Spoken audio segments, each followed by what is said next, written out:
किस्सा व्यापारी और दैत्य का। शहरजाद ने कहानी सुनानी शुरू की। प्राचीन काल में एक अत्यंत धनी व्यापारी बहुत सी वस्तुओं का कारोबार किया करता था। यद्यपि प्रत्येक स्थान पर उसकी कोठियां, गुमाश्ते और नौकर चाकर रहते थे, तथापि वह स्वयं भी व्यापार के लिए देश विदेश की यात्रा किया करता था।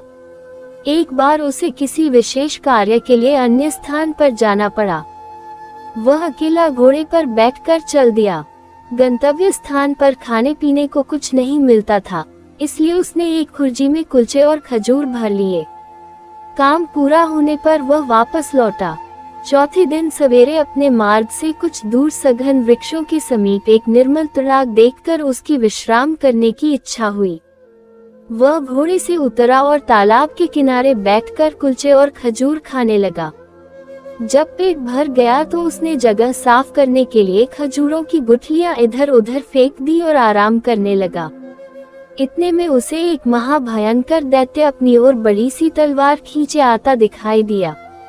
पास आकर दैत्य क्रोध से गरज कर बोला, इधर आ, तुझे मारूंगा। व्यापारी उसका भयानक रूप देखकर और गर्जन सुनकर कांपने लगा और बोला, स्वामी, मैंने क्या अपराध किया है कि आप मेरी हत्या कर रहे हैं? दैत्य ने कहा, तूने मेरे पुत्र की हत्या की है, मैं तेरी हत्या करूंगा। व्यापारी ने कहा, मैंने तो आपके पुत्र को देखा भी नहीं, मैंने उसे मारा किस तरह? दैत्य बोला, क्या तू अपना रास्ता छोड़कर इधर नहीं आया? क्या तूने अपनी झोली से निकालकर खजूर नहीं खाए और उनकी गुठलियां इधर उधर नहीं फेंकी? व्यापारी ने कहा, आपकी बातें ठीक हैं, मैंने ऐसा ही किया है।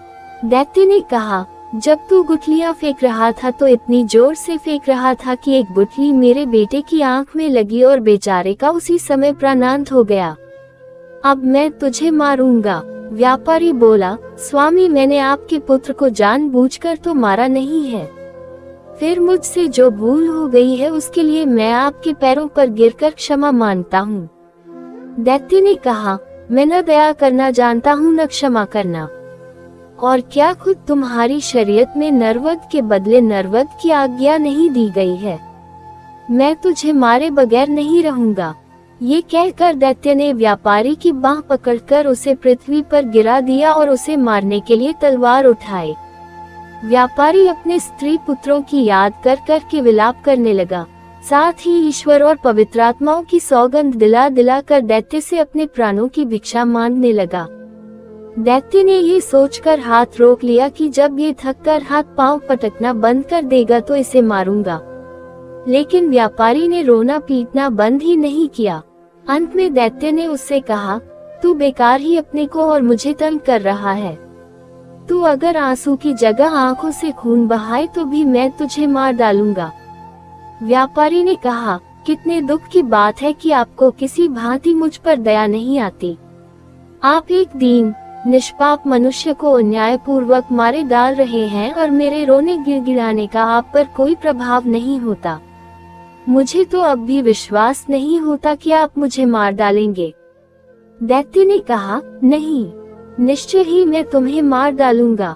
इतने में सवेरा हो गया। शहरजाद इतनी कहानी कहकर चुप हो गई। उसने सोचा, बादशाह के नमाज पढ़ने का समय हो गया है और उसके बाद वह दरबार को जाएगा। दुनियाजाद ने कहा, बहन, ये कितनी अच्छी कहानी थी। शहरजाद बोली, तुम्हें ये कहानी पसंद है? अभी तो कुछ नहीं, आगे तो और भी आश्चर्यप्रद है। तुम सुनोगी तो और भी खुश होगी। अगर बादशाह सलामत ने आज मुझे जीवित रहने दिया और फिर कहानी कहने की अनुमति दी तो कल रात में तुम्हें शेष कथा सुनाऊंगी, वरना भगवान के पास चली जाऊंगी। शहरयार को भी यह कहानी बेहद पसंद आई थी। उसने विचार किया कि जब तक कहानी पूरी न हो जाए शहरजाद को नहीं मरवाना चाहिए, इसलिए उसने उस दिन उसे प्राणदंड देने का इरादा छोड़ दिया। पलंग से उठकर वह नमाज पढ़ने गया और फिर दरबार में जा बैठा। शोककातर मंत्री भी उपस्थित था। वह अपनी बेटी का भाग्य सोचकर सारी रात न सोया था। वह प्रतीक्षा में था कि शाही हुक्म हो तो मैं अपनी बेटी को ले जाकर जल्लाद के सुपुर्द करूं। किंतु उसे ये देखकर आश्चर्य हुआ कि बादशाह ने यह अत्याचारी आदेश नहीं दिया। शहरयार दिन भर राजकाज में व्यस्त रहा और रात को शहरजाद के साथ सो रहा। एक घड़ी रात रहे दुनियाजाद फिर जागी और उसने बड़ी बहन से कहा कि यदि तुम सोई नहीं तो वह कहानी आगे कहो। शहरयार भी जाग गया और बोला, ये ठीक कहती है, मैं भी व्यापारी और दैत्य की कहानी सुनना चाहता हूँ, तुम कहानी को आगे बढ़ाओ। शहरजाद ने फिर कहना शुरू किया, जब व्यापारी ने देखा कि दैत्य मुझे किसी प्रकार जीवित न छोड़ेगा तो उसने कहा, स्वामी, यदि आपने मुझे वध्य समझ ही लिया है और किसी भांति भी मुझे प्राण दान देने को तैयार नहीं है तो मुझे इतना अवसर तो दीजिए कि मैं घर जाकर अपने स्त्री पुत्रों से विदा ले लूं और अपनी संपत्ति अपने उत्तराधिकारियों में बांट आऊं ताकि मेरे पीछे उनमें संपत्ति को लेकर लड़ाई झगड़ा न हो। मैं प्रतिज्ञा करता हूँ कि यह सब करने के बाद मैं इसी स्थान पर पहुँच जाऊंगा। उस समय आप जो ठीक समझे वह मेरे साथ करें। दैत्य ने कहा, यदि मैं तुम्हें घर जाने दूं और तुम वापस न आओ फिर क्या होगा? व्यापारी बोला, मैं जो कहता हूँ उससे फिरता नहीं। फिर भी यदि आपको विश्वास न हो तो मैं उस भगवान की, जिसने पृथ्वी आकाश आदि सब कुछ रचा है, सौगंध खाकर कहता हूँ कि मैं घर से इस स्थान पर अवश्य वापस आऊंगा। दैत्य ने कहा, तुम्हें कितना समय चाहिए? व्यापारी ने कहा, मुझे केवल 1 वर्ष की मोहलत चाहिए जिसमें मैं अपनी सारी जायदाद का प्रबंध करके आऊं और मरते समय मुझे कोई चिंता न रहे। मैं प्रतिज्ञा करता हूं कि वर्षोपरांत मैं इसी स्थान पर आकर स्वयं को आपके सुपुर्द कर दूंगा। दैत्य ने कहा, अच्छा, मैं तुम्हें 1 वर्ष के लिए जाने दूंगा, किंतु तुम ये प्रतिज्ञा ईश्वर को साक्षी देकर करो। व्यापारी ने ईश्वर की सौगंध खाकर प्रतिज्ञा दोहराई और दैत्य व्यापारी को उसी तालाब पर छोड़कर अंतर्ध्यान हो गया। व्यापारी अपने घोड़े पर सवार होकर घर को चल दिया। रास्ते में व्यापारी की अजीब हालत रही। कभी तो वह इस बात से प्रसन्न होता कि वह अभी तक जीवित है और कभी 1 वर्ष बाद की निश्चित मृत्यु पर शोकाकुल हो उठता था। जब वह घर पहुंचा तो उसकी पत्नी और बंधु बांधव उसे देखकर प्रसन्न हुए, क्योंकि वह उन लोगों को देखकर रोने लगा। वे लोग उसके विलाप से समझे कि उसे व्यापार में कोई भारी घाटा हुआ है या कोई और प्रिय वस्तु उसके हाथ से निकल गई है जिससे उसका धैर्य जाता रहा है।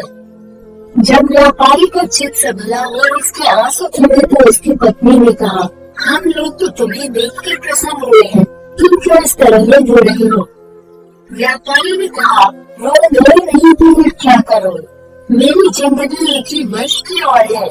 फिर उसने सारा हाल बताया और दैत्य के सामने ईश्वर को साक्षी देकर की गई अपनी प्रतिज्ञा का वर्णन किया। ये सारा हाल सुनकर वे सब भी रोने पीटने लगे।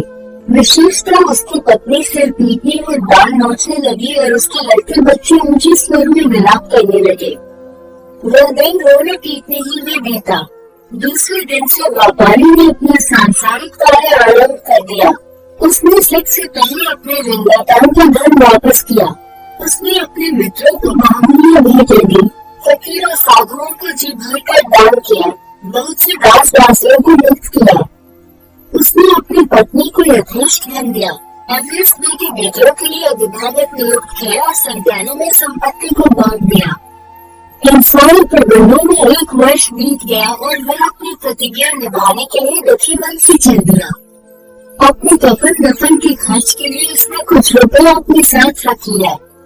उसके चलते समय सारे घर वाले उससे लुट कर रोने लगे और कहने लगे कि हमें भी अपने साथ ही चलो ताकि हम भी तुम्हारे साथ प्राण दे दें। व्यापारी ने अपने चित्त को स्थिर किया और उन सबको धैर्य दिलाने के लिए कहने लगा, मैं भगवान की इच्छा के आगे से झुका रहा हूँ, तुम लोग भी धैर्य रखो। ये समझ लो कि एक दिन सभी की मृत्यु हुई है, मृत्यु से कोई भी नहीं बच सकता, इसलिए तुम लोग धैर्यपूर्वक अपना काम करो।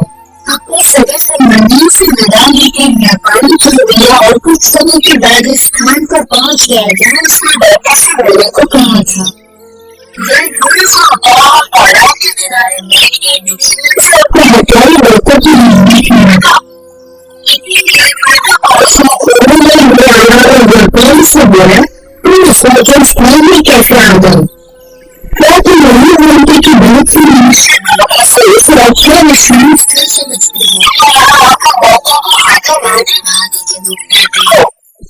व्यापारी ने कहा, आप चुप करते हैं, मैं भी इसी गांव से निकलकर व्यक्ति का शिकार करने वाला हूँ। ये कहकर उसने भूमि को अपनाया, वैज्ञानिक बता गया, इससे पहले मैं तुम्हें ऐसी बात बताया जैसा संसार अब तक किसी ने नहीं सुनी होगी। कभी ईश्वर के जो सामर्थ है कि उसे पूरा करने में प्राणों की भी चिंता नहीं थी। तुम बड़ी सत्तावान हो और तुम्हारी सत्यनिष्ठा की जितनी प्रशंसा की जाए कर है। अपना रात आकर देखूंगा कि बच्चे तुम्हारे साथ क्या करता है। वे आपस में वार्तालाप करने लगे। इतनी ही में एक लड़का पुरुष आया जिसके हाथ में रस्सी थी और दो काले कुत्ते उस रस्सी से बंधे हुए थे। वह दोनों से उनका हालचाल पूछने लगा। तभी बुरे ने व्यापारी का संपूर्ण नेपाल का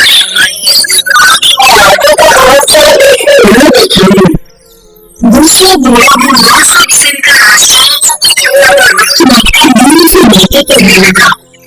पक्षी की प्रेमियों को बुरा ने खुद से ले दिया और पहले भी बुरे से पूछने लगा कि ये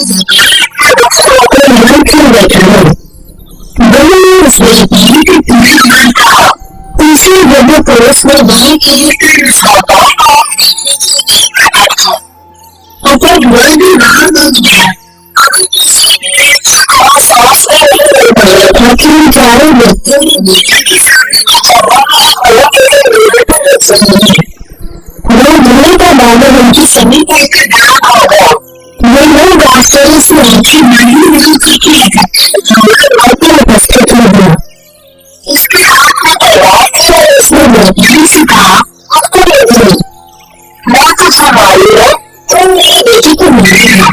ये सुनकर व्यापारी और पूरे बुरे कहने लगे और उच्च स्वर में विरोध करने लगे। जंगल भूल चुके हमारे भाई ने ये देखा और वो डर के बेटे के पास मैं आपसे कुछ निवेदन करना चाहता हूँ। आप अपने ग्रुप पर कुछ देर के लिए स्वयं देखिए। मेरी इच्छा है कि मैं अपनी वाली श्रेणी की कहानी आपको सुनाऊं। किंतु कहानी के लिए यदि आपको ये कहानी अच्छा लगा और पसंद है तो इस व्यापारी का एक तजुर्बा अपनी बाकी ने कुछ देर तक सोचकर कहा, अच्छा मुझे तुम्हारी स्वीकार है। कहानी कहो, बाकी की कहानी सुनने के लिए जरूर देखें और चैनल को सब्सक्राइब करें।